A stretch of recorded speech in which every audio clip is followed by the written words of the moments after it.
G'day, it is the coach here, and I hope you are ready to sacrifice in the name of Khaine jokes. It's actually, we're doing it for Morathi. We are talking all things Daughters of Khaine, and I have one of Morathi's handmaidens. Actually, no, it's not even a handmaiden. You are Little Morathi, better known as Marcella, known as on the internet as Little Morathi, and we are talking all things the Daughters of Khaine. For anyone who doesn't know, Marcella, American-based player, and recently top 10'd over at Atlantic City Open. I was going to use the acronym, but I forgot. But it is Atlantic City Open. Yeah, ACO, the brand new tournament over at Atlanta. But hello, welcome to the channel. G'day.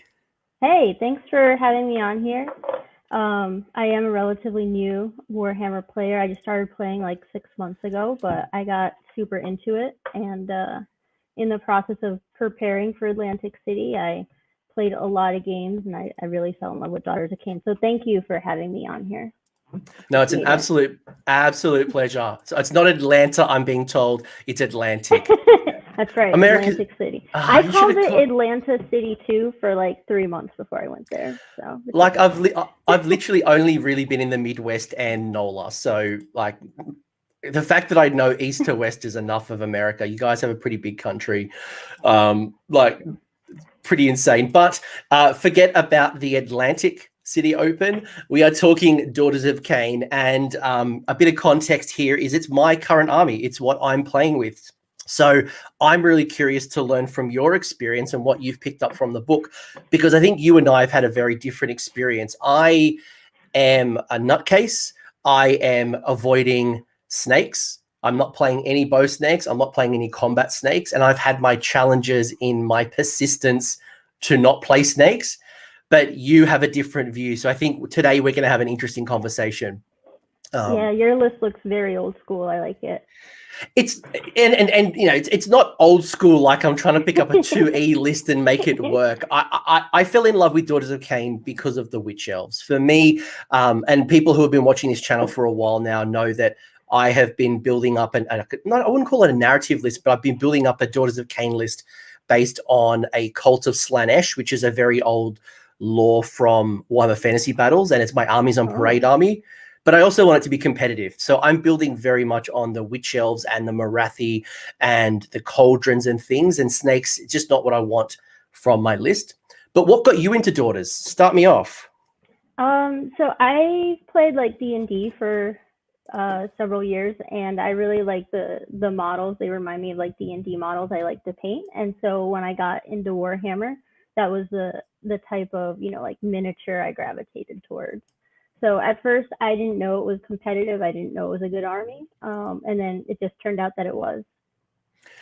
The aesthetics are beautiful. I've been doing a lot of lore reading, both making my own lore, but also going in and looking at all the lore from, I picked up the novel, is it Coven of Blood? It's just such a great army. Like outside of the competitive nature, it's just a really interesting army. And Morathi herself just has such a rich history that goes back to fantasy battles, being a handmaiden of the High Elves that got captured by chaos, and her whole timeline leading up to today being a goddess. So yeah, she has the most interesting background, I think, as well. I started reading Covens of Blood as well, and I'm on the second story. It's wonderful. No, it's absolutely great. But with the Daughters of Khaine, because I guess a lot of people who are here listening to this want to know a little bit about like how you've gone with third edition. Because for me, I've certainly found some challenges. I wouldn't say challenges per se, but going down that traditional route, and some of the challenges of third edition by having really high armor saves, really strong kind of god heroes, and the types of tools that you got to counter that. But just what's your experience so far with third edition? So far in third edition, I'd say that like heroes and monsters are definitely more important than ever, and we have a very strong hero and monster that's very hard to kill, and she's guaranteed that she's going to stick around for 4 turns. So in third edition, I would say that the most important thing so far is scoring victory points early with Marathi, because a good player will probably take her off the board in the third round. Yeah, that's it. Like, Marathi doesn't heal. Despite what try to language you try to work around it, she doesn't heal. So you've got her for a certain amount of time, and we've really only got one monster naturally in the army. So you do got to score your points early, and people target Marathi, and there's been a love-hate relationship between Ren 1 and Ren 2. It's been like this emotional, we are Ren 2, Ren 1, Ren 2, Ren 2, Ren 1. Yeah, I bought my book like in April, and then shortly after I bought it, I had to like cross out Ren 1 and put 2, and then I crossed out Ren 2 and put 1, and now it says 2 again. Just a huge line of edits in my book. Jacob Berry in the chat's made a really good comment that I would 100% agree with, and that is that that's the wrong comment. He actually said another comment, which was there is no bad build, and I would agree. I would agree. Like when I looked at the updated 2021 book, I felt if you wanted to go Witch Elves, Canary, or Snakes, there wasn't a bad build. There's obviously trade-offs, but there's no bad build. Would you agree with that? Oh, yeah. I think almost every temple is competitive except for maybe the Krace, which is kind of okay, but it's still very fun to play. And it's probably great if you like masks and whips and BDSM, because the Sisters of Slaughter. But yeah, I think Hagnar is very strong. Calibron is very strong. There's a lot of competitive, tournament play with the other temples as well. The worst part about playing Daughters of Khaine is not like finding a good temple or like a list that's competitive. I feel like it's harder to make friends when you play Daughters of Khaine. People don't want to play it. They don't want to face Marathi. No, it's interesting because I've had some conversations lately, and you're right. People are like, I hate Marathi. I'm scared of Marathi, and she's tough to tackle. But once you crack the nut, which is you just got to deal a couple of wounds a turn, and if you've got some power projection early, it's not too hard to take down Marathi, especially if you can target little Marathi. But you're starting to see builds where people are bringing in lots of, obviously, bow snakes, Gotrek. Like you're seeing some really interesting builds in the army, which is cool. But you are seeing a very focused tournament list as well, which is something, the cream is rising to the top. Yeah, definitely the tournament list is Marathi and 15 bow snakes right now, and then whatever else you want. Why do you think that's the tournament list right now? Because a lot of people are talking about either going all in with Marathi and the bow snake build, usually in Calibron, or you're seeing Gotrek added as well while he's dirt cheap. Yeah, I think, Marathi is almost an auto-include in 3.0 because she is a monster and one of our only monsters unless you want to ally something in. She's also a great spellcaster. She's guaranteed to stay around. And then the bow snakes is the best way to get mortal wounds right now because we don't have a lot of mortal wounds otherwise. And that was what I was mentioning earlier about some of the challenges that I've been having. And it's not that that's been one of my biggest challenges when I'm playing armies right now, which have a lot of high armor saves and a lot of, very strong hero monsters that are putting, their finest hour +1 armor saving everywhere, is that the Witch Elf traditional blender, having lots of attacks with double knives, I'm throwing like 60, 80 attacks at an opponent and they're making a lot of their saves. And then they've got like a Amulet of Destiny and the couple of wounds that I put through, they just go and heal the next turn.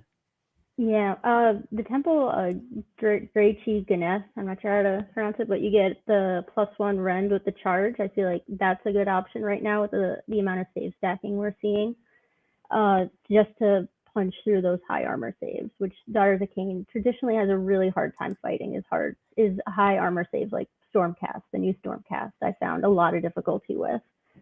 And I had the same challenge with Blood Knights. Like I've had a couple of Assault Blight lists and they have like 2 units or 3 units of Blood Knights, and having a 2-up armor save, I'm just throwing things at them. And I would say that a lot of people have been playing Daughters of Khaine with Gotrek right now, and someone else mentioned in the chat that that's not the answer for Daughters, and I agree. I think Gotrek and Marathi is a great way to not make friends and also lose the tournament you're playing in. Why do you say that? Because he's very popular. Like a lot of people are seeing Gotrek, this unkillable hero. Well, he's not even a hero. He's a hero without taking up a leader slot. So people are throwing him into Hunters of the Heartland, so you can't roar on him. You know, he's got this amazing invulnerable save or ward save. Yeah, it's easy to, one, avoid Gotrek. If you can't avoid him, shoot him, or use a high volume of low damage attacks. Like in Daughters of Khaine, that would be, I shoot him off the board. I've had to face him several times, and I just did like 2 or 3 rounds of shooting with some other things, and then he's gone before he even gets into, you know, the stuff he wants to kill in my army.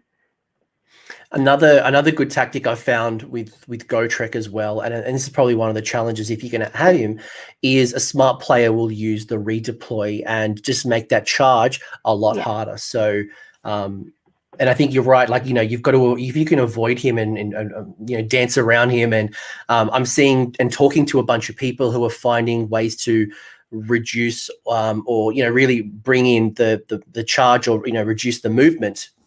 Then you can kind of avoid him even more. So things like shackles, for example, is a great way to avoid him.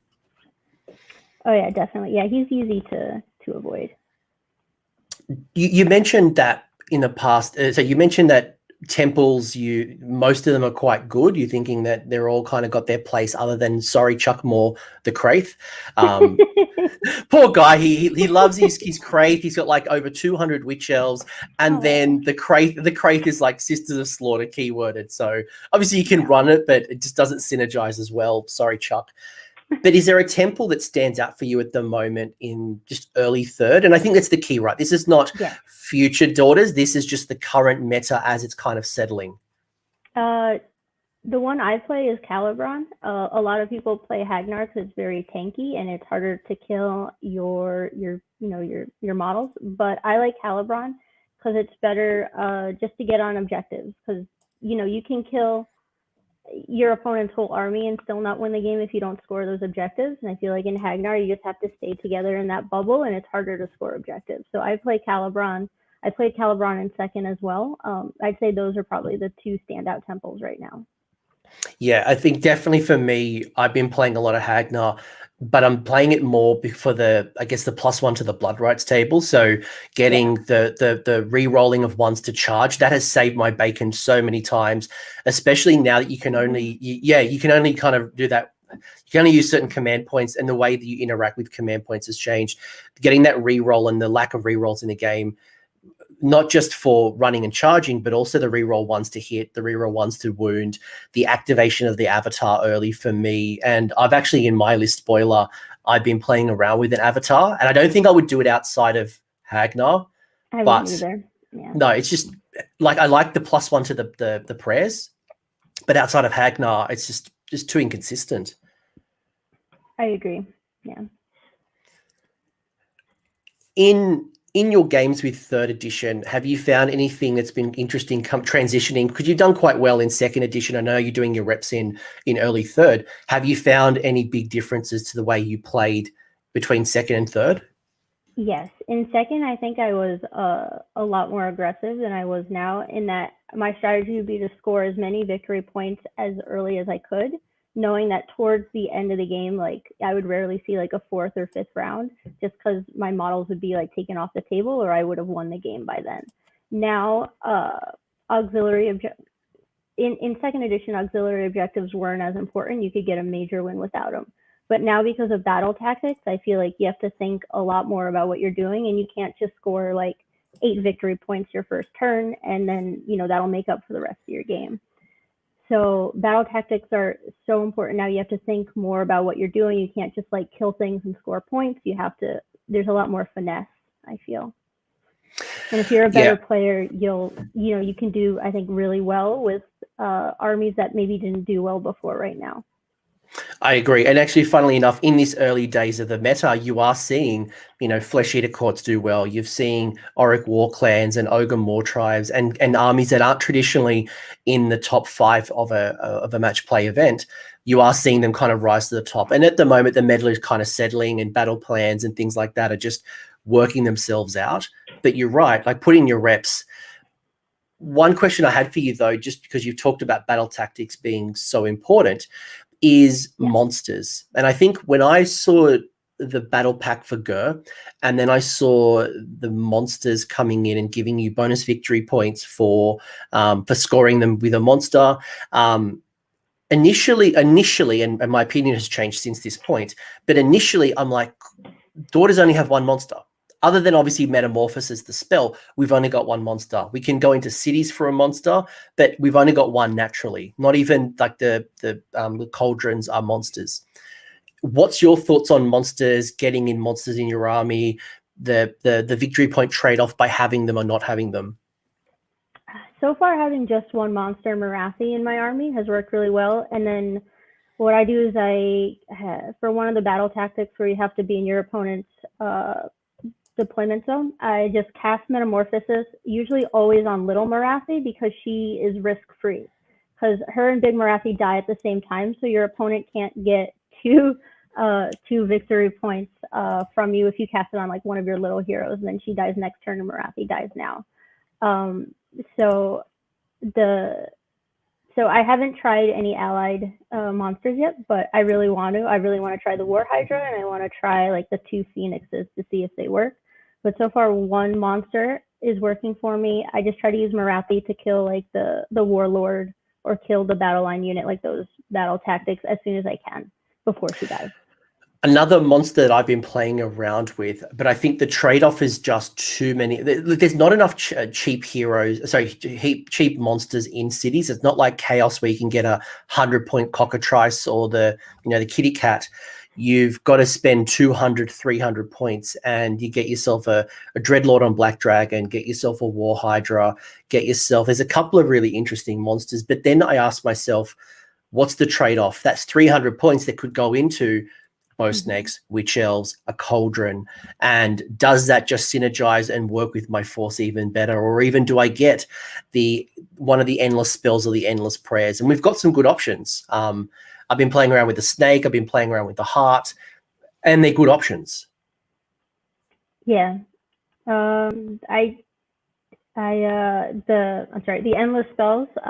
So far I've been using the Viper and the Heart. Those are good. I haven't really tried out the other monsters yet in the allies, but I really want to. Yeah, I think there's options. It's good to know there are options, but I think the lesson that I've learned by playing them in 3rd edition is I just don't need them. And by having a monster that I'm not focused on, I'm trading off the victory point when someone kills it, which is the other side of the coin, is that if someone kills a monster in the battle round, you get a victory point. So at the moment, by only having Marathi, I give away 1 victory point that route. And I don't have the points to get 3 monsters. So I've got to find something else, cast Metamorphosis for things like that. But I don't know. Yeah, I think you're probably right. It's probably not going to be worth the other monster. That's kind of where I've landed. I tried, and I'm just not happy with trying to get an additional monster. And look, it might change with, we don't ally with Stormcast anymore, thanks to taking over Harkness. Yeah, we really, really messed that up. I really wanted Aether Wings. I wanted the dogs. So did I. When I first started playing, I'm like, this is great. I can have dogs in my arm. No. How good would Griffhounds be with bow snakes? That'd be fantastic. And to Josh's point as well, that's the other thing that I've been thinking about, and you mentioned it as well, Marcella, is Phoenixes. Thinking about, and I don't know, probably the Frost Phoenix is still probably better than the Fire Phoenix. I don't like the inconsistency of rolling as a 4-up to come back, and having that -1 to wound aura is probably just stronger. Yeah, I bought a Phoenix and I don't know what to build. I don't know if I should put an Anointed on it. I don't know if I want the Frost or the Fire Phoenix. So many. The Fire Phoenix does good with mortal wounds if it passes over things, and you probably will be able to pass over a lot of things with the smaller board size, which actually might lead me to another question: is how have you found Daughters with the smaller board size and the less objectives than 2nd edition? But I think Frost Phoenix for me is probably still more useful. I think the most noticeable difference I've seen is I'm using a lot less teleports in Calibron than I used to. I used to do like 2, maybe 3 a game, and now sometimes I only have to do it like once or twice. just because Marathi can walk to wherever she needs to go. My harpies can fly to wherever they need to go to. There's just enough movement where I can walk to places instead of teleporting and trying to make a charge. And I found that it's a lot easier to hit those charges, again, because it was such a smaller board size, you know, being Hag now, so I can re-roll those ones to run, and being able to run and charge with Witch Elves. I'm finding that if I want to go turn one charge, it's a lot easier. But to what you said earlier on, because you're playing battle tactics as opposed to trying to crush your opponent, I'm finding that I'm playing a little bit more cagey early on, waiting for my force to supercharge turn 2, turn 3, then still go for the hard hitter. Yeah, same. Me too. I'm a lot more reserved, and I don't do alpha strikes usually in round 1. No, neither do I. I mean, do you do that with bow snakes? Because I imagine that's the big thing, right? You know, that's what actually was happening in 2nd edition. People would do Calibron, bow snake teleport, or combat snake teleport, usually with Marathi. Are you doing that? Sometimes, but like I still if I teleport them, it's gonna be like just barely what I need to like take out an important hero or take out something specific. I won't usually try to rush forward if I don't have to. But I do like to get the double shooting in round 1. The round 1 double shooting from Marathi. I thought I'd be smart in one of my early lists, and I took the Slaughter Queen on Cauldron. I'm like, yeah, I'm going to get double attacks in. But then I quickly realized, one, I wasn't finding myself in position that I was in combat to take advantage of it with 2 units, just something.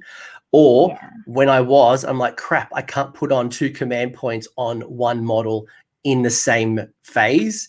I'm like, So I've quickly dropped that Slaughter Queen to a Hag Queen on Cauldron. Yeah, I tried to make the Slaughter Queen work in 2nd edition and 3rd, and I don't really have a lot of use for her. I use a Hag instead as well. Yeah, I look, and it's cheaper points, you know, getting a bit more resilient with Witch Brew. Witch Brew's been an interesting one too, actually. Again, being Hagna, I get the +1 to Witch Brew, but I find that I'm finding at least that I'm less reliant on Mind Razor, because I'm just not getting it off as much as my opponents used to in the olden games. And that was kind of frustrating me a little bit with Marathi when she was at -1 rend.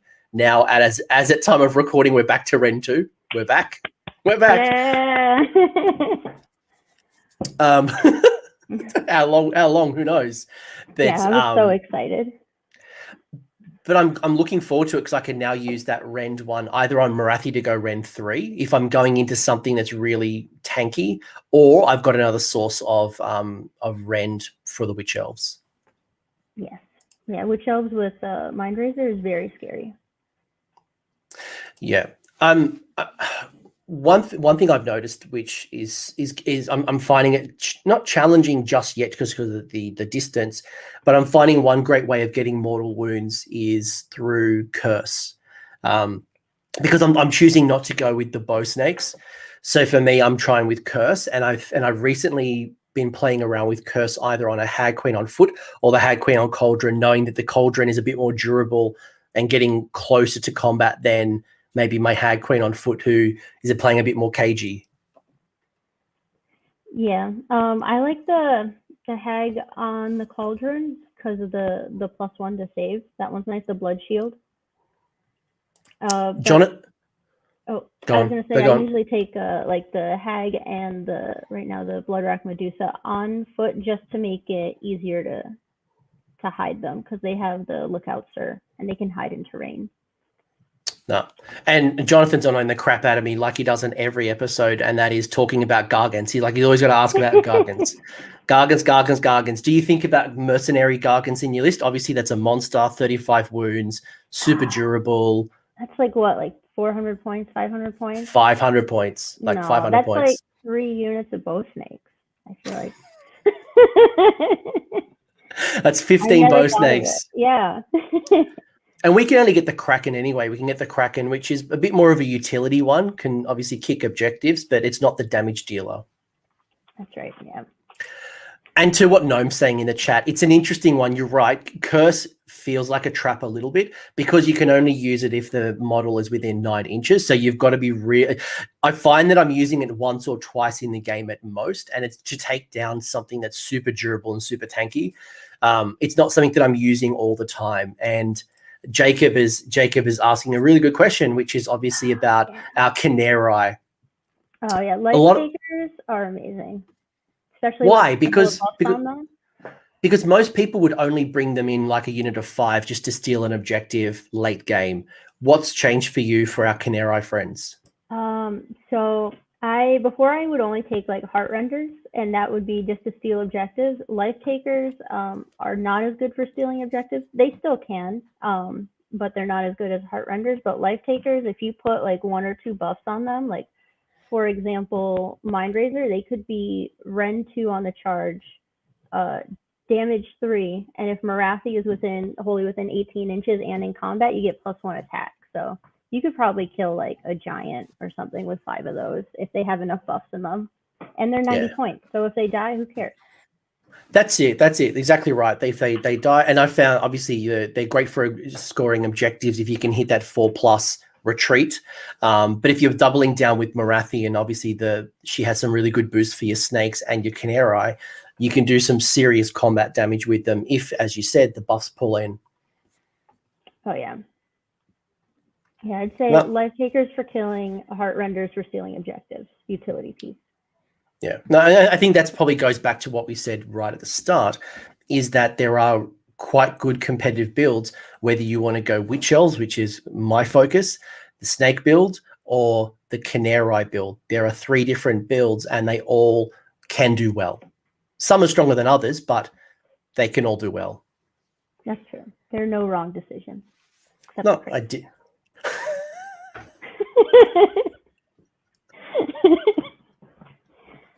Why Kraith? So why? I can't let you go with this. Why is the Kraith not doing as well? Why are we throwing rubbish at Kraith?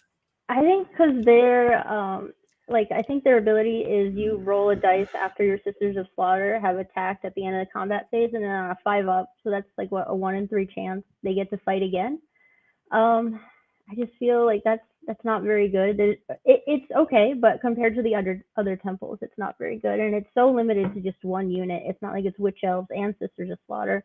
If it was, that would be pretty amazing. But it's just Sisters of Slaughter that are more points, and I don't know that they're significantly better than Witch Elves.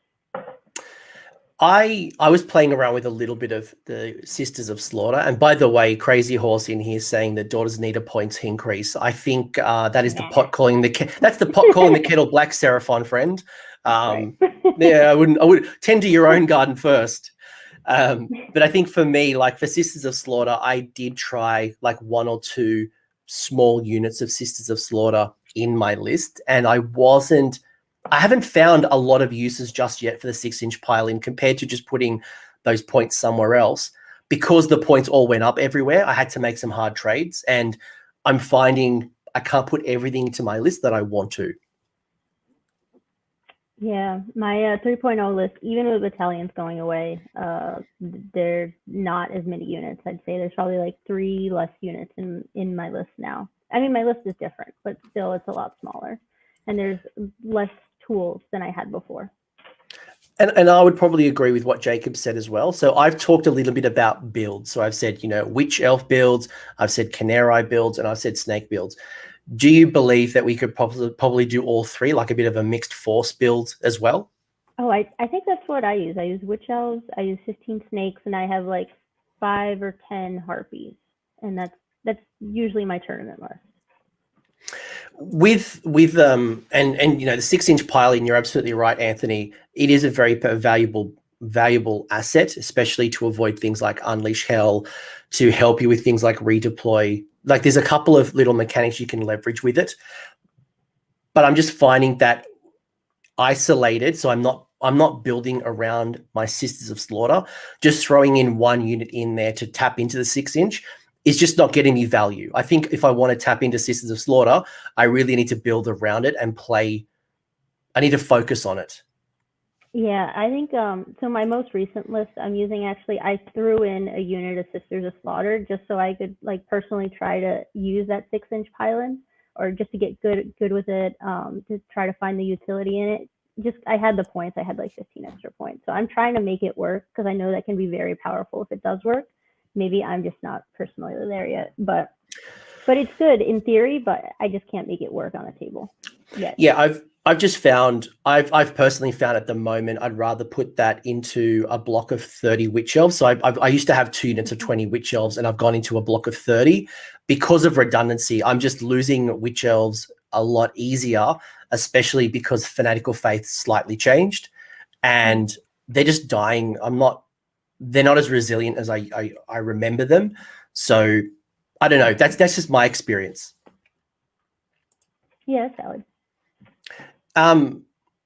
Everyone loves witch elves. Witch elves. Wish elves. Which elves? Witch elves. Which ones? Is there any particular battalions you think really stand out for you? I usually like to use Vanguard. I like to throw that in. I feel like re-rolling that charge is very good. I don't use the at the double so much as I do the re-roll the charge. So I like Vanguard. The battle regiment is very good just to reduce your drops, because with Daughters of Khaine, you usually, unless you're fighting like a specific army, you probably want to go first or second, so you can get that double turn and kill a lot of things. And the 3rd Corps Battalion, I would say, is Hunters of the Heartland, because all the cool kids are using it right now, and there's a lot of monsters. Why are the cool kids using it? So I've got it in my list. It's monsters. So it's a good way to counter the monsters. Yeah, one of the things that I've found a little bit frustrating at times, and it's a good frustration, is that I seem to get Morathi roared at a lot. So because I'm using Morathi, especially, I don't have the mortal wounds to go and tackle those big monster heroes, and she just gets roared at. So I'm like, right, I've got to pull her back. I've got to find other ways and avoid her, because the roar is powerful if you hit that 3+, so you can't issue or receive a command in the combat phase. So obviously Hunters of the Heartland for me has been really good to make sure my witch elves aren't roared at. Yeah, I usually put them, my Bloodstalkers, the shooting snakes, I put them in Hunters, and right now I have a unit of 10 Blood Sisters, the stabby snakes. I put them in Hunters too. And Shadow Stalkers, I do rate them as well. I've been playing around with them a little bit. I do like them. I do like Shadow Stalkers a lot. I like them as well. I have 3 units painted. I usually only use 1 now, but sometimes I don't use 1, but I like to. I really like the teleport instead of move thing. I'm struggling because there's everything I want in my list I can't do. Like, it's just like, why can't you give me like coach bonus points and let me have more points in my list? I just want. I'll just play like 2,500 points. Yeah, I reckon. Yeah. I reckon with the points going up, we all just play 2,500 and just completely invalidate the whole reason we did what we did. That's right. Overall, I'm really liking Daughters. I think they're strong, they're competitive. If you really want to go for the top tables, there are lists that you can kind of tailor and focus towards that build.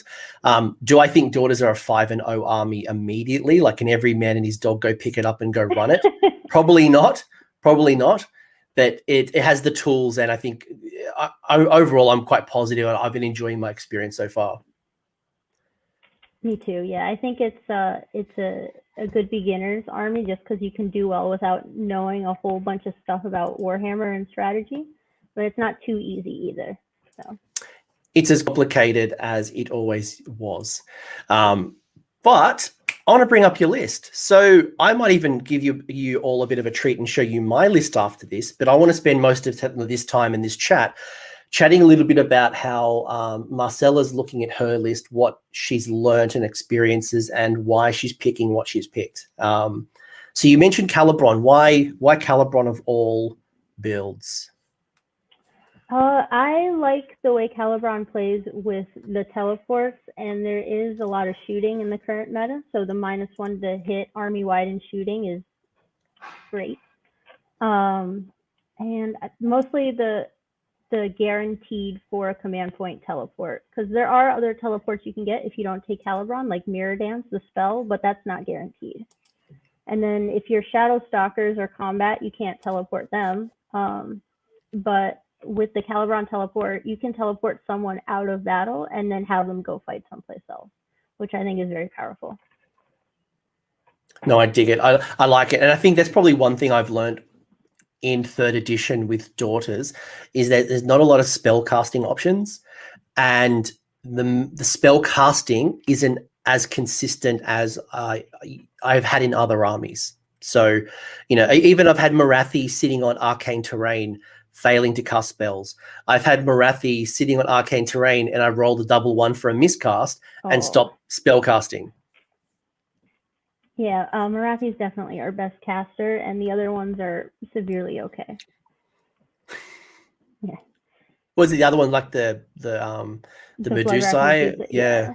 Or I've tried a list where the Iron Scale has the Arcane Tome. That works pretty good because you can use her to Mystic Shield people. She goes out into combat with them. No, I dig it. So you got Calibron for the consistency and the teleporting, and hold the line. Like with the grand strategies, is that why hold the line? I've been playing with a few options, but hold the line certainly one of the more popular ones.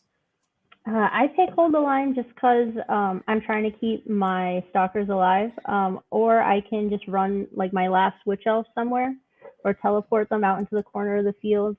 The other ones, I feel like the monster one doesn't work because they're probably going to kill Morathi. It's easy to kill our spellcasters and our priests. The other good one that I like for grand strategies is the terrain one, the Predator's Domain. Yeah.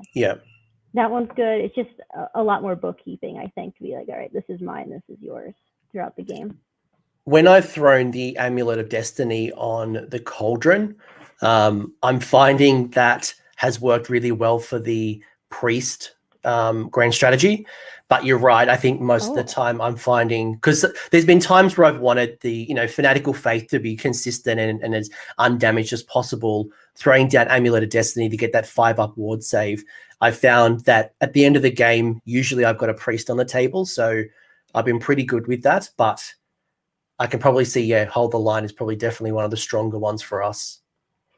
Yeah, I like that amulet idea. I got to try that out.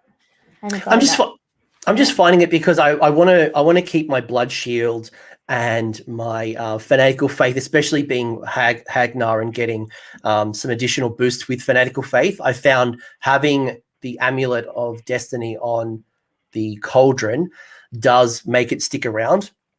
And I'll talk about this in my list as well. I've recently swapped it out to be the Iron Circlet for reasons that I'm tossing up between the two. I don't know personally which one I prefer. Yeah, all good options. But anyway, it's your list. So you've got your Hag Queen, which has got Catechism of Murder. You've got the Shadow Queen. You've got obviously Morathi Khaine to go with it, with Mind Razor and the Withering.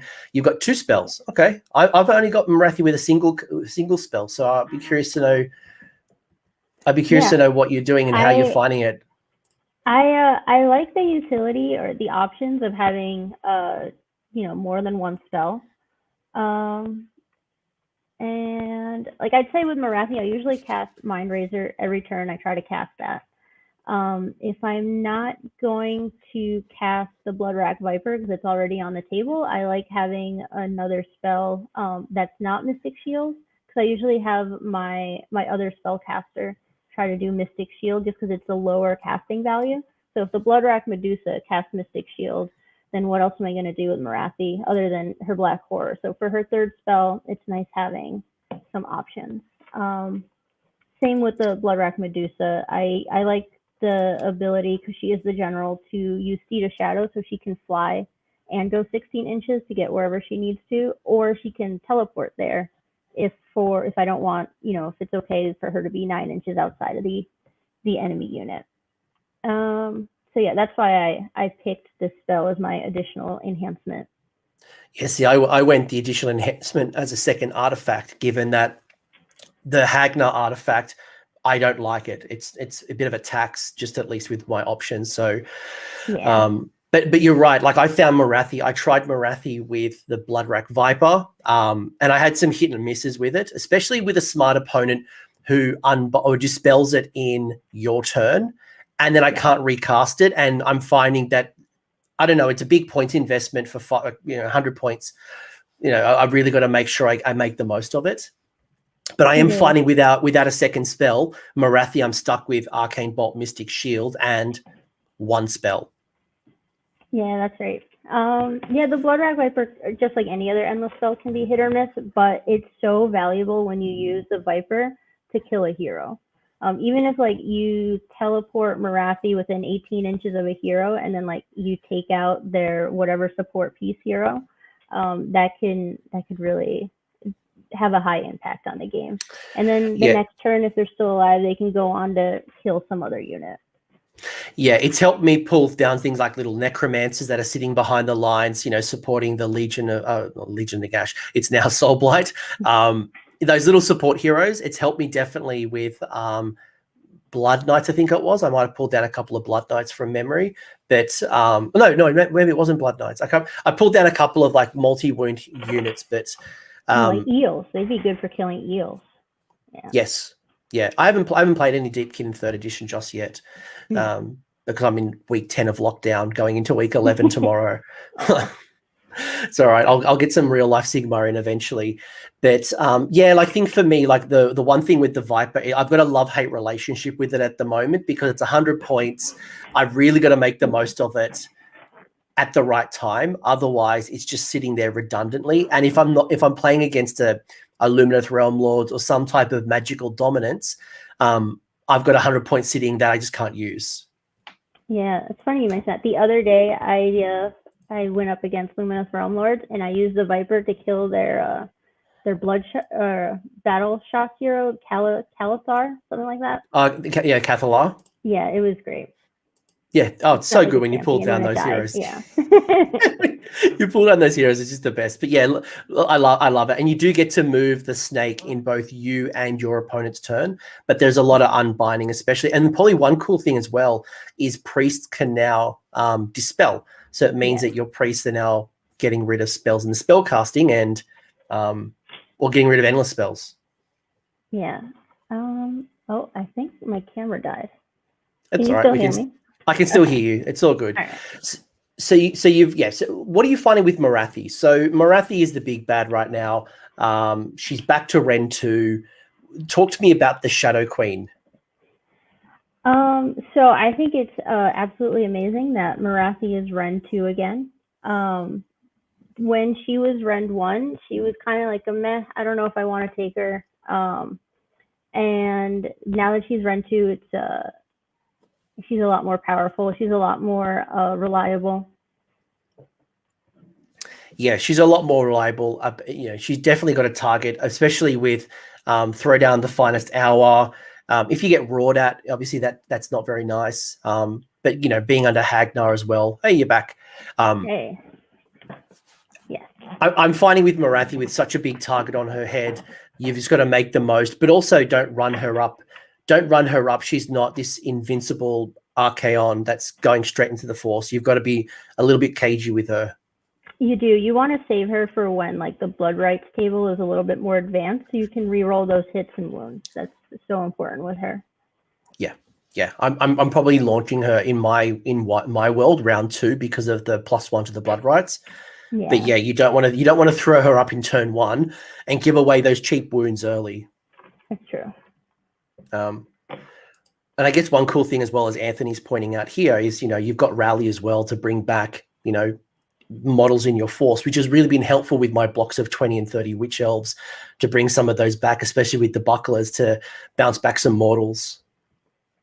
Oh yeah, I love Rally, especially for the Bloodstalkers. People get so upset when like there's one left and then you rally like 3 or 4 back. And as President said in the chat as well, they use Keltnar because of the retreat and charge, and the Shadow Queen is giving a bunch of flexibility. And I can see that being massive. Oh yeah, Keltnar is very, it's a strong temple, especially with Morathi.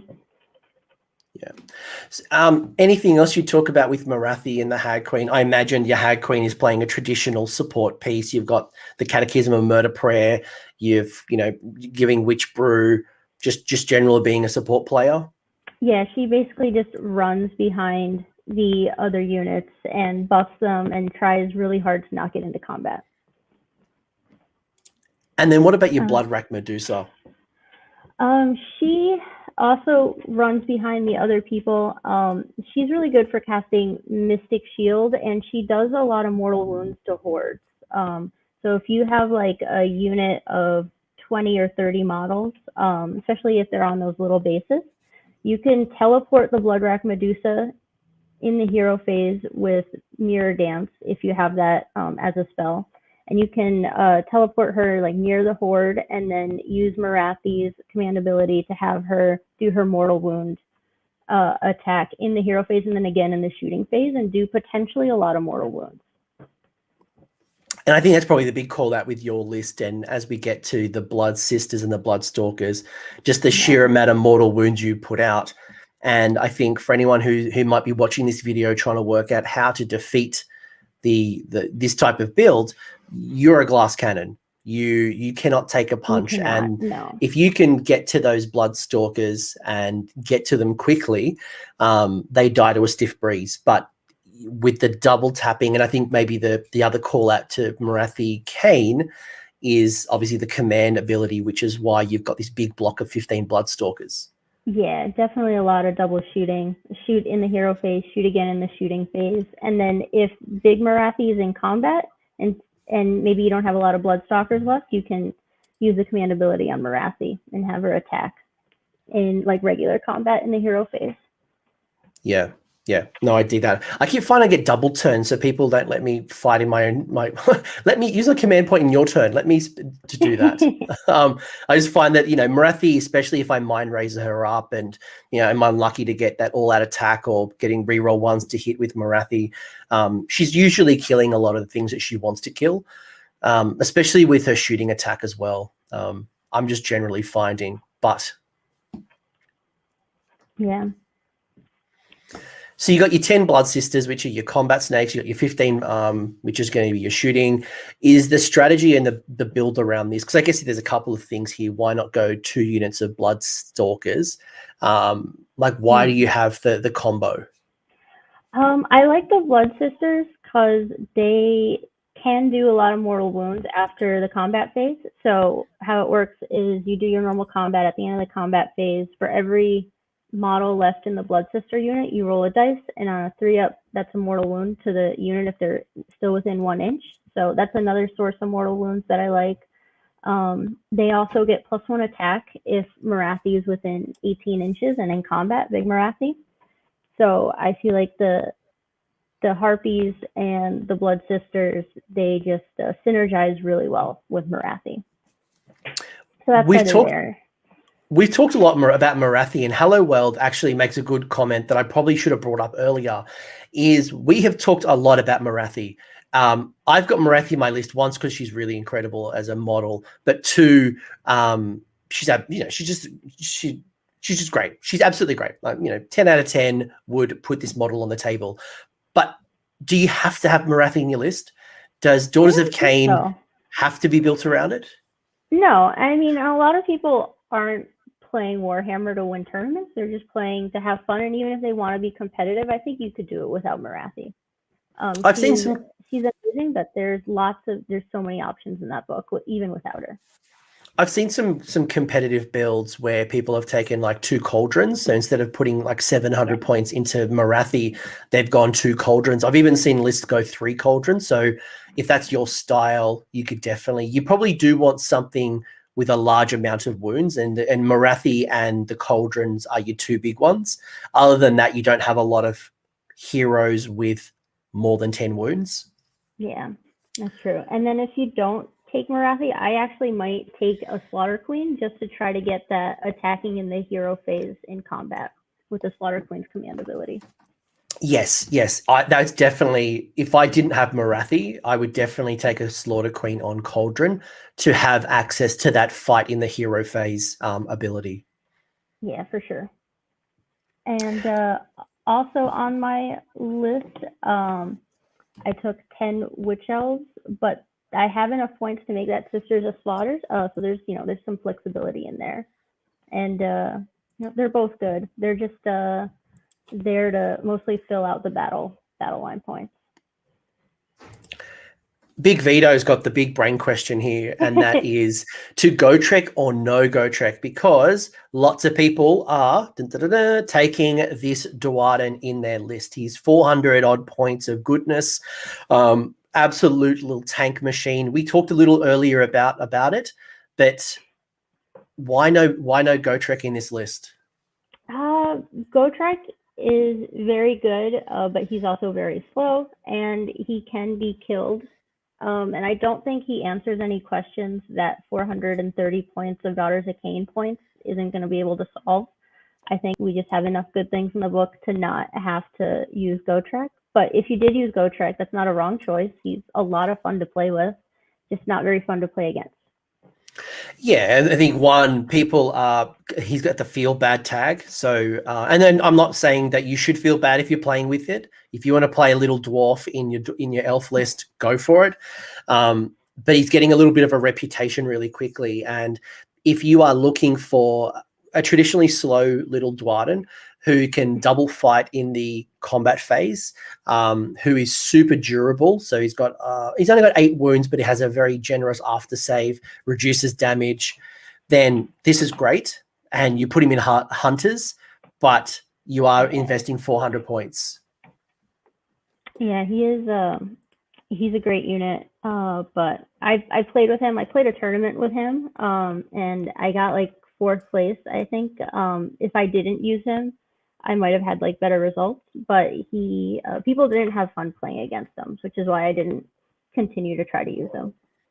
Well, that's actually why I'm looking at things like Curse. For one reason, again, if Go Trek is as popular as people are currently putting him into lists, and a lot of order forces are going to take this little dwarf, how do we respond to that? And I think we've talked earlier about the tactics of avoiding and kind of dancing around and retreating and, redeploying, or having something that could handle him in combat. And I think that's where I'm at least playing with Curse right now to see, does it solve the problem? Should it become a problem? Yeah, I think killing Go Trek either with Witch Elves or Bloodstalkers would be my answer for getting rid of Go Trek. Yeah, I'm going like double knives with Mind Razor Elves with Curse. Yeah, and then if you are using Go Trek and you come up against a Go Trek, you should never waste your Go Trek on a Go Trek. No, definitely put a Marathi into a Go Trek and tie him up if you have to. But don't. Little Marathi. Throw your little Marathi at the Go Trek just so he's stuck there. Yeah, good thinking. And we've already, and into the chat, we talked Mega Gargants. We're not talking Gargants anymore. No more Gargant talk. But overall, you're generally happy with this list. You're thinking it's kind of ticking all the boxes right now. You're finding more success than not success, I guess. Yeah, I like this list. It's not the only list, and I've been playing around with the Bloodwrath Medusa versus an Iron Scale, and I like both options. So yeah, I'm just trying to get the reps in to see if this is the list I want to keep or not. I'm seeing more Iron Scales in the builds at tournaments right now, but I think it's worth. The Blood Rack brings a spellcaster to the list, and I think they've both got good uses either way, pros and cons. Oh yeah, absolutely. Just how you prefer to play. Yeah. Anything else you talk about with this particular list? I really like it. I think it kind of ticks all the boxes right now. You've got a whole bunch of tools. Maybe the burning question I've got for you is your witch elves. Why the knife and bucklers as opposed to double knives? Oh, that's a good question. So in 2.0, I feel like where you could have more than one like +1 save, the blade bucklers were the way to go, just to make them a little bit more tanky, and so they can reflect those mortal wounds back. But now I don't want to put together another unit of witch elves with the 2 knives instead, so that's why I haven't changed them. But I think, yeah, probably the double knives is what I would choose to build if I were building a unit of witch elves right now. Well, when it's funny you say that, because like I've been playing around with my list, and to someone's comment in the chat earlier, they were talking about I've never seen a list without Morathi, and you're right, my list also has Morathi, and I think it's not to do with Morathi being this awesome hero, which she is. She absolutely is a great hero, but pull out Morathi, you don't really have a big combat monster like. I mean, you don't have that Vampire Lord on Terrorgeist. You don't have a Zombie Dragon. You don't have that real hammer. And I don't want to go down snakes because it's not resilient, and it's just not my style. Okay. But my lists, and maybe you can give me feedback, live feedback here. This is what I've been playing around with because, as I mentioned, I'm going a bit more of I wouldn't call it a narrative list, but I'm going a very heavy Witch Elf build, but I'm trying to make it work for 3rd edition. And I've got challenges, and I've mentioned the lack of mortal wounds or not having as many mortal wounds. So I've gone Hagnar. Akshi is my realm that I've actually got as my narrative, so I've stuck with Akshi. I have gone Hold the Line because I've got a lot of bodies in my list, the 30 Witch Elves, the 20 Witch Elves, the 10 Witch Elves, and I've gone a combination of a big block of 30 and a block of 10 with the double knives, and then a unit of 20 with the bucklers. I was playing around with 30 with the bucklers, but I'm just not. Initially, I thought I would bounce more mortal wounds off than I did, and I just wasn't getting as many off, and I didn't think it was worth the trade-off compared to charging in with a block of double knives and getting those nice little boosts. Yeah, I definitely think the double knives is somewhat better now, and I like how there's a lot of battle lines, so Hold the Line is a good grand strategy in this one. With my Hag Queen and my Hag Queen on Cauldron, I've been bouncing around. So you can currently see I've got the Iron Circlet on the Hag Queen, and I put Curse on the Hag Queen. But then I've also been flipping it around and playing around with the Cauldron having Curse and having the Iron Circlet or the Amulet of Destiny. So being Hagnar, and you'll see that I've been playing around lately with the Avatar of Khaine. One, it surprised me how much damage it can do in combat. I've genuinely actually been surprised. It's actually not too bad, and it supports. Right? Yeah, it's Ren 2, and it supports my Witch Elves with the bucklers really well as a little support piece. I've been generally impressed with it, and in Hagnar, getting it activated in turn 2 and giving me +1 to my prayers means that I'm really getting all my prayers off on a 2+. And if I really need that consistent prayer, whether it be Blessing of Khaine or Curse or any other spell or prayer that I've had, Catechism of Murder, I've been playing around with Catechism. If I really need it, I can pull the Iron Circlet. If not, I can go Amulet of Destiny. So I'm bouncing around between lists. So okay, is the general the Cauldron? Yes. Sorry, I missed that one. How dare I not? Yeah. My Cauldron is the general, just being durable and being a totem as well gives me a far greater stretch on that command point. I've got to remember Blood Shield. I seem to forget Blood Shield often, which then works nicely with the bucklers, obviously to reduce rend, and it means I don't need to use all out defense as often because they've already got a +1 to their save, and then the Blood Shield gives me a +1 to save, so I can ignore a lot of rend. That's right. Yeah, that's a good counter for high rend. Yeah, and then especially if I can use Fanatical Faith and I use the command ability to re-roll the Fanatical Faith for a unit, it does work quite well. So, and I think. Go. Is that Blessings of Khaine? Is that the re-roll Fanatical Faith one? Yes. Yeah, Blessing of Khaine. Yeah. Okay. So you choose one unit. So it's been good if I really need like the bucklers. It's been quite helpful, but. Yeah, I don't know. Like if I'm feeling like it's a bit redundant to build super resilient Witch Elves when they've only got a pretty rubbish save to begin with, and I can only get a maximum +1. So like, am I spending too many points trying to make a super durable, not durable unit? Yeah, that makes sense. Oh, I see you have the Viper as well. I've been playing around with the Viper. I'm not quite ready just yet to drop the Viper. I played around between having the Viper, having a unit of life takers, and I think at the moment I've been quite happy with it. I'm also playing around with the Heart of Is it the Heart of Khaine, the prayer? Heart of Fury, yeah. Heart of Fury, yeah. That's been working for me. So I'm really kind of like trying to narrow down, once the meta kind of settles, I can kind of respond a little bit. So I'm playing around with, do I bring in an ally? Do I not bring in an ally? What happens when I do this? And if I don't take the Avatar of Khaine, how consistent are my prayers, and how reliant am I on my prayers? Yeah. So it's an interesting one. So for people who might be looking at this on a podcast, it's the Hag Queen with Iron Circlet at the moment with Curse, although I am flipping around with Catechism of Murder if I don't take Curse, just because Curse is 9 inches. I think that is hard to pull off. So I need to have a plan B on what I use with that prayer if I'm not in range of Curse, because I'm not mirror dancing and I'm not using a Calipron teleport. Do you find that you use your Shadow Stalkers more to take objectives, or do you ever use them as screens? So I've played around with them in Hunters of the Heartland, and when they've been in Hunters, I've played them more as a screen. Okay. But I think for a lot of the time, I'll initially set them up as a screen, and then depending on if my opponent goes for them or not, and usually they don't go for them, they go for the Witch Elves or they go for Morathi, then I can teleport them into the opponent's territory, go for an objective, or sit on a home objective, and then move them up later. Yeah, it makes sense. Yeah, I like their -1 to hit in melee. Yeah, they're good. And obviously one change is that they can't teleport out of combat, and the way that retreating and that works. So it means that I've got to be a bit more cagey with them, where in the past I could get them closer to combat, be a real anvil if I made them a unit of 18.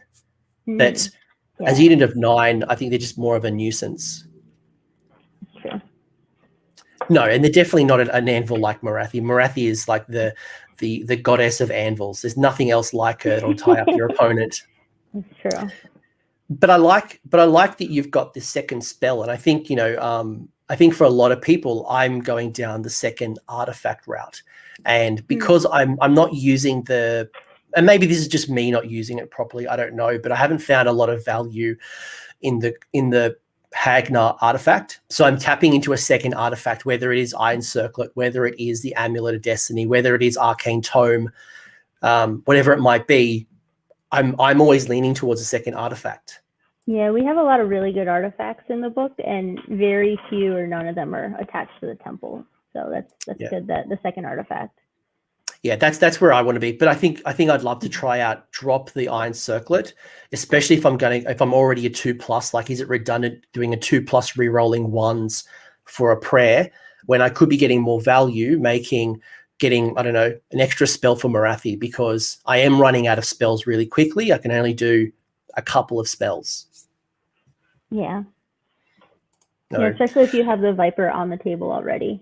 Yes, so that's something you want, a Mystic Shield, which is a great spell, but you don't always have something in range. No, and I don't, and I'm not playing little Morathi aggressively. So putting an Arcane Bolt on her, it's good defensively. Like, if someone goes for her, I've got a defensive play, but I'm not using it offensively, so it's not a priority for me. Have I considered the Khainite Pendant or Blood Sigil? I personally haven't, not yet. I think for me, like, the temptation, unfortunately, has always been making that super durable Amulet of Destiny on the cauldron. Like, it's just too tempting right now. Yeah, there's no wrong choices. Yeah, and I wonder with my Iron Circlet, is it redundant in Hagnar with the Avatar of Khaine? So if I didn't have an Avatar of Khaine and I wasn't getting the +1 to my prayer, is it more valuable? Because I'm already doing one prayer on a 2+. So is it better going artifact or a prayer or another spell? I think that's kind of where my... Yeah, or even like if you have 2 priests, maybe another prayer, just to have more options, but maybe not. That was another thinking, because if I go pure down Curse, there are really good prayers, and if I really need to activate my Avatar in turn 1, I really don't want to waste my one and only prayer. So at least, I don't know. That makes sense. That's kind of what I'm thinking. I'm currently going all right with this list. I'm finding I'm winning more than I'm losing with this list. I think the 30 Witch Elves though is a new addition. I did have 10 Sisters of Slaughter in the list, although I didn't have the Avatar. Like I'm bouncing around here and there with it, but I think this is kind of more of my style, and I'm generally surprised how the Avatar of Khaine is going for me. Yeah, I like the Avatar. I saw someone use 3 avatars in a list once. Yeah, it was a silly list, but That's crazy. I wonder how that plays on a table. Yeah, I've also seen 3 cauldrons of blood going around like monster trucks around the table, and just charging into people doing mortal wounds. But I think for me, it not being a monster really hurts a little bit. I would love it to be a monster and get like a monstrous rampage or something, but Yeah, it's not a monster. unfortunately. You are, to your point, you are already super durable, Fanatical Faith. You're right. And that's probably one argument why not to take the Amulet of Destiny on the Cauldron. However, I'm only getting a 6+ on mortal wounds. So Fanatical Faith with the 5+ only working on regular wounds. So again, like it's the argument of redundancy that I'm kind of working out right now. Like, is it worth having a 5+ or a 6+? How many people are actually targeting my Cauldron versus how long do I actually need it on the table? And I think that's the argument that I'm having right now with my list testing is, am I spending too much time on little return? Yeah, and then I think through the best way to find out is to play like as many games as you can. I feel like if I play like maybe like 3 or 4 games a week or more, or a game every day, that's really where I find like the answers to all these questions. Is the more I play, the more I find out, the more I learn, and the better I get. Yeah, I'm probably within 10 games of my journey. So, like every good YouTuber, let me know how I can fix up my list in the comment section. Let me know where I can improve, because I am committed. This is my Armies on Parade army. It's one that I'm going to take to tournaments. I want to win more than I lose, but I also want to enjoy the game. And I feel like this is more of my style of playing a bit cagey, getting into combat, having a great game, and not just shooting off all the heroes. Although I do enjoy that, but I'm not re-rolling one's Jack. The Master of Shufu.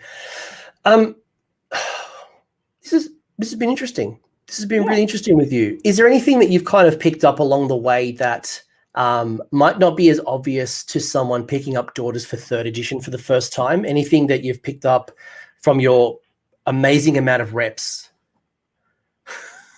I think just trying to figure out like the best ways to use the heroes and spells, and then trying to get those victory points out of Morathi as early on as possible. Because I feel like a really good player is going to take her off by the beginning of maybe or the end of round 3.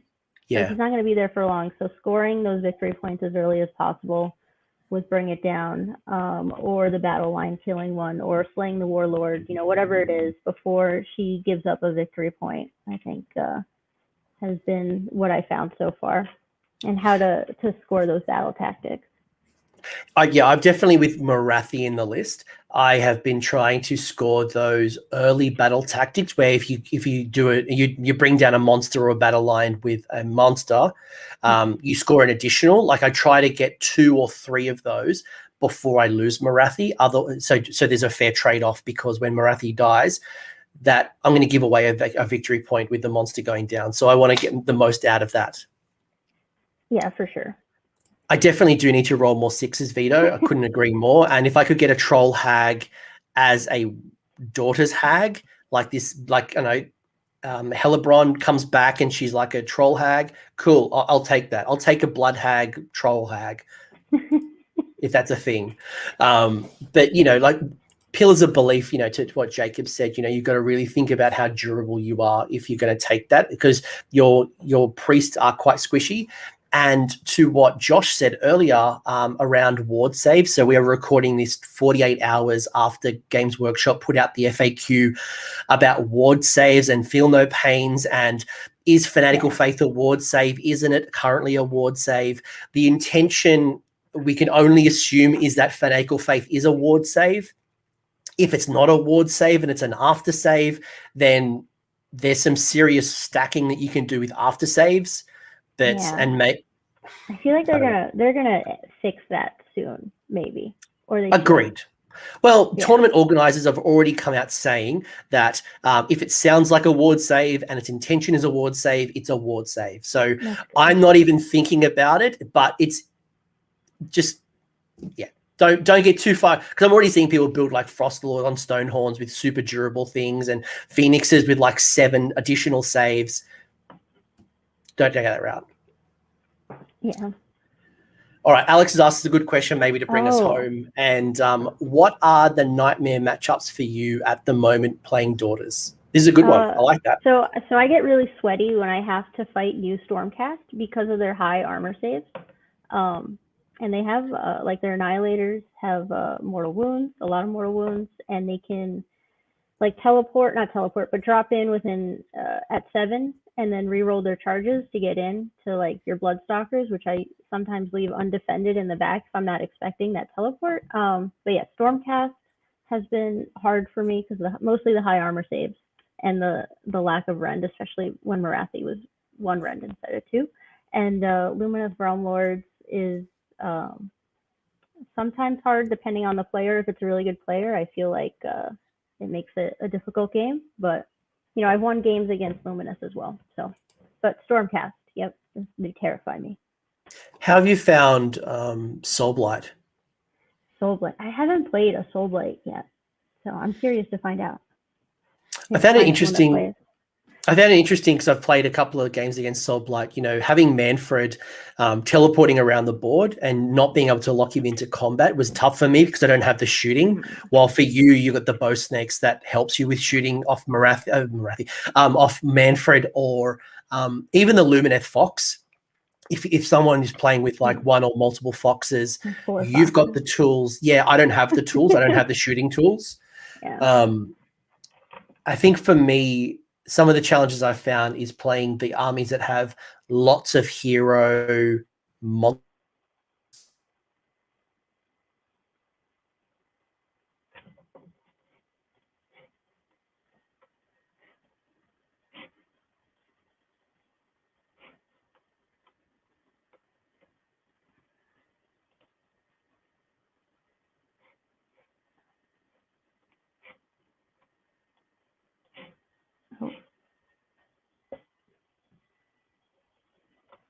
Is Coach gone? Can you only see me? Yeah, so Daughter of Khaine is great. Yeah. Oh, you're sorry. back. Okay. Hi. Amazing. Internet. All right, let's wrap this up. I think maybe the Australian internet's just freaked out, but I think you'll see that my builds are very focused towards Witch Elves, because when I start fighting these Hero Hammer 2 or 3 Vampire and Zombie Dragons, fighting these bunch of super durable heroes, Morathi can't handle it on her own. So I've really got to supercharge my Witch Elves, whether they're bouncing off mortal wounds with the bucklers, whether it is lots of attacks with curse and some type of high rend using Mind Razor and just trying to get those attacks. That's my build. Yeah, I think getting those buffs on your units are so critical, and a lot of Witch Elves do just buckets and buckets of dice and damage. That's it. All right. Well, I think Australia's internet has told me that I've been talking too long talking about Witch Elves. But is there anything you want to kind of wrap up with? Anything you want to shout out before we kind of bring this home? Thank you for having me on the show. When I first started playing, this was a very accessible like YouTube to learn from, where you didn't use like a lot of jargon and you explained things. So it's so thanks for having me on. Thanks for having a YouTube channel. And I have a Twitter, which is Pyrolysis. You can follow me on Twitter. I'll add it to the show notes after this if I haven't already done it. And you are super active on the Discord. You're even wearing one of my Discord shirts, which is pretty cool. Having your you can retreat Morathi shirt. Absolutely love it. But I'm really enjoying my Daughters of Khaine journey. Really enjoying it. I love the flexibility. It has some Cities of Sigmar elements where there's multiple builds and I can customize it the way, and I can adapt to the meta, which is partially why I've been a bit cagey with locking down a list because I just want to try it all out. I just want to see what it's all like and what each of them kind of work out with. Do I build around X and Y and Z? And I think it's a great army, and I'm really enjoying it. And I hope you all enjoyed it just like Grumdy did. Yeah. All right, let's wrap this up. Thanks, everybody. I hope you enjoy the rest of your day. And thank you, Marcella, for an awesome discussion. All right. Thanks, Coach. Thanks for sticking around until the end. I hope you found that video interesting and you walked away with a few new ideas. If you did, I would appreciate it if you hit like on the video, as well as left me a comment. Let me know what your thoughts are in the comment section below. The conversation will continue over on Discord, so links down below in the episode description if you want to join the Discord and continue the Age of Sigmar conversation. I want to give a massive shout out as well to these absolute bloody legends, these champions who have continued to support me through Patreon or YouTube members. That is going directly into supporting the maintenance and the growth of this channel. So thank you very much, guys.